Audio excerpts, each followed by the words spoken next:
আমরা শপথ নিয়েছি যে আমাদের এই ধর্মীয় উৎসবটি হিন্দু ধর্মাবলম্বী মানুষদের এই প্রধান উৎসব বিধানের নিরাপত্তা সহকারে সম্পন্ন হয়, নিরাপদ হয় এবং কোনো ধরনের এখানে কোনো বিঘ্ন না ঘটে, ব্যত্যয় না, সেটা আজকে নবমীর দিন পর্যন্ত আমি যেখানেই গেছি, যে পূজা মণ্ডপে গেছি, তারা বলছে যে এবারে যত লোক সমাগম হয়েছে আগের লোক সমাগমের চাইতে অনেক বেশি। এই যে আপনার যে পরিবেশ, এই পরিবেশ অভূতপূর্ব পরিবেশ, আমরা ছোটবেলা থেকে এটাই দেখেছি, কিন্তু মাঝখানের সময় এমন অবস্থা তৈরি হলো, এমন সাম্প্রদায়িক বিভাজন তৈরি করা হয়েছিল যে আমাদের এই অটুট বন্ধনকে ধ্বংস করে দিয়ে আমাদের দেশের জাতির মুখমণ্ডলকে কলঙ্কিত করার প্রচেষ্টা চালানো হয়েছে।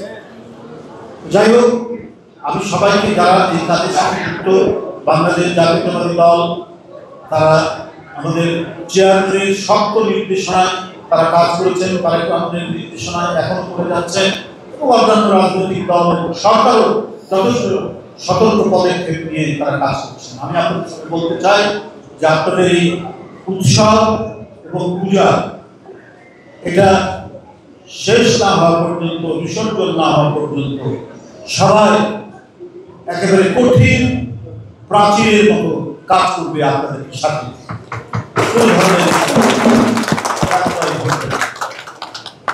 আমি শুধু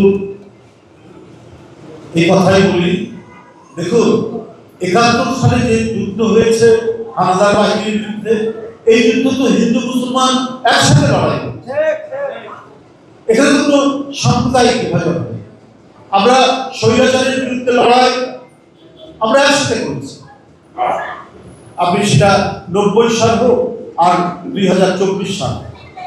আমার সাথে গ্রেপ্তার হয়নি জয়দেব, আমার সাথে গ্রেপ্তার হয়নি অমরেন্দ্র দাস বাবু, আমার সাথে গ্রেপ্তার হয়নি নিপুণ রায় চৌধুরী, গ্রেপ্তার হয়েছে মেয়েদের কারাগারে। আমি নিপুণকে দেখেছি, কেবল তার একটা অপারেশন হয়েছে, ওই মুহূর্তে তার ২-৩ দিনও হয়নি, ওই মুহূর্তে তাকে ধরে নিয়ে এসেছে শেখ হাসিনা গোয়েন্দা পুলিশ। কত ছেলে ঢাকা বিশ্ববিদ্যালয়ে, তো আমরা তো একসাথে লড়াই করেছি গণতন্ত্র ফেরানোর জন্য, হিন্দু মুসলমান সবাই একসাথে। আমাদের এই অর্জন সভা এটা কোনো বিশেষ ব্যক্তি বা দলের নয়, এটা যেমন গণতন্ত্রের জন্য যে রাজনৈতিক দলগুলো লড়াই করেছেন তাদেরও যেমন অর্জন, গোটা গণতান্ত্রিক সংগ্রামকে যিনি সংগঠিত করেছেন দূরে হলেও আমাদের ভারপ্রাপ্ত চেয়ারম্যান তারেক রহমান, ঠিক তেমনি এখানে হিন্দু মুসলমান বৌদ্ধ খ্রিস্টান তাদের কান মিলিয়ে আমরা হাসিনাকে পতন করতে আমরা সক্ষম হয়েছি। কেন? যে দেশটা যদি স্বাধীনতার জন্য সবাই একসাথে লড়াই করতে পারে, আবার নয়া উপনিবেশ তৈরির জন্য যদি কেউ চেষ্টা চালায়, সেটাও তো রুখবে একসাথে হিন্দু মুসলমান সবাই মিলে। এই অঙ্গীকার এবং এই আকাঙ্ক্ষা, এই সাহস সবাই একসাথে আমরা পোষণ করি। হাসিনা ক্ষমতায় থাকতে চেয়েছেন তিনি তার রাজত্ব কায়েম করার জন্য, তার ছেলে মেয়ে ভাগনা ভাগ্নি এদেরকে তিনি সম্পদ দিবেন, এদেরকে টাকা করার ব্যবস্থা করে দেবেন, এদেরকে ধনী করবেন। ওটা ছিল শেখ হাসিনার একটা পারিবারিক শাসন, পারিবারিক রাজত্ব তৈরি করতে চেয়েছেন, কারণ তিনি মনে করতেন যে এই দেশটা তার বাপের এবং এটা তাদের ব্যক্তিগত মালিকানা এবং এটা তাদের ব্যক্তিগত জমিদারি। এইটা দেশের জনগণ কখনোই সহ্য করতে পারেনি। এবং কোন একটি দেশ চেয়েছে হাসিনাকে টিকিয়ে রেখে আজীবন তারা বাংলাদেশকে তাদের নিয়ন্ত্রণে রাখবে। যে দেশের হিন্দু মুসলমান একসাথে স্বাধীনতা আনতে পারে এখান করে, তারা আবার নতুন করে কারো উপনিবেশে পরিণত হবে, এটা কি কেউ বিশ্বাস করতে পারে দেশের জনগণ, যে ধর্মেরই হোক?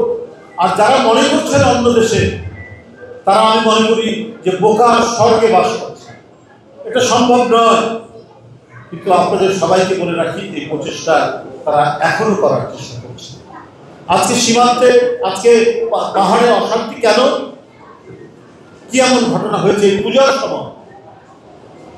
সেখানেও তো অনেক হিন্দু সম্প্রদায়ের মানুষ আছে, সেখানে হঠাৎ করে অশান্তি তৈরি করা হলো কেন? সারা দেশকে ওই দিকে দৃষ্টিবদ্ধ করা হলো কেন এই উৎসবের মুহূর্তে? এটা পরিকল্পিত, বাংলাদেশকে অস্থিতিশীল করার একটা জাতীয় আন্তর্জাতিক চক্রান্ত। যারা শেখ হাসিনার পতনকে মেনে নিতে পারেনি তারাই এই চক্রান্ত করে যাচ্ছে যে এই দুর্গাপূজার সময় এমন কিছু ঘটনা ঘটাতে হবে যাতে বাংলাদেশের ভাবমূর্তি নষ্ট হয়। এই কারণেই এই প্রচেষ্টা তারা চালাচ্ছে। যাই হোক, আমি আজকে আমাকে এখানে বক্তব্য রাখার সুযোগ দিয়েছেন, এই জন্য আমি এখানকার পূজা উদযাপন কমিটির সকলকে আন্তরিক ধন্যবাদ।